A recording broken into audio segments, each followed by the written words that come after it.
சிவனுக்காக ton கணக்குல சாதம் வடிச்சு நடக்கிற அன்னாபிஷேகத்தை பத்தி தான் இன்னைக்கு நம்ம பார்க்க போறோம். ஐப்பசி பௌர்ணமி அன்னைக்கு நடக்கிற அன்னாபிஷேகத்தை பார்க்க நம்ம கங்கை கொண்ட சோழபுரம் கோயிலுக்கு போயிருந்தோம். உணவால் செய்யற இந்த அபிஷேகத்தை பார்க்க ஆயிரக்கணக்கான மக்கள் கோயிலுக்கு வருவாங்க. முதல்ல காலையிலேயே சிவனுக்கு அபிஷேக அலங்காரம் பண்ணிட்டு சிவனை சுத்தி பெரம்பு வளையம் வைப்பாங்க.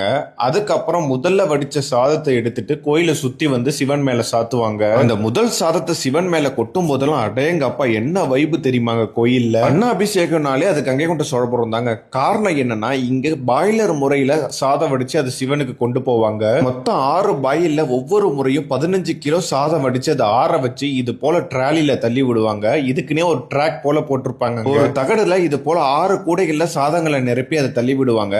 அது அப்படியே பாஸ் பை பாஸா ஒவ்வொரு ஐயரா அதை கோயில் சிவன் கிட்டே கொண்டு போயிடுவாங்க. மந்திரங்கள் ஓதிக்கிட்டே தான் அது சிவன் கிட்ட போகும். ஏன்னா இன்னைக்கு செய்யற இந்த அபிஷேக சாதம் எல்லாமே ஒவ்வொன்றும் ஒரு சிவலிங்கத்துக்கு சமங்க. காலையில 3 மணிக்கு பாய்லரை பத்த வச்சு சாதத்தை சிவன் மேல நிரப்பி அந்த பூஜையை முடிச்சு சிவன் மேல உள்ள சாதத்தை மக்களுக்கு கொடுக்க ராத்திரி 7 மணிக்கு மேல ஆகிடும். பல மக்கள் இதுக்கு பச்சரிசியை கொடையா தருவாங்க.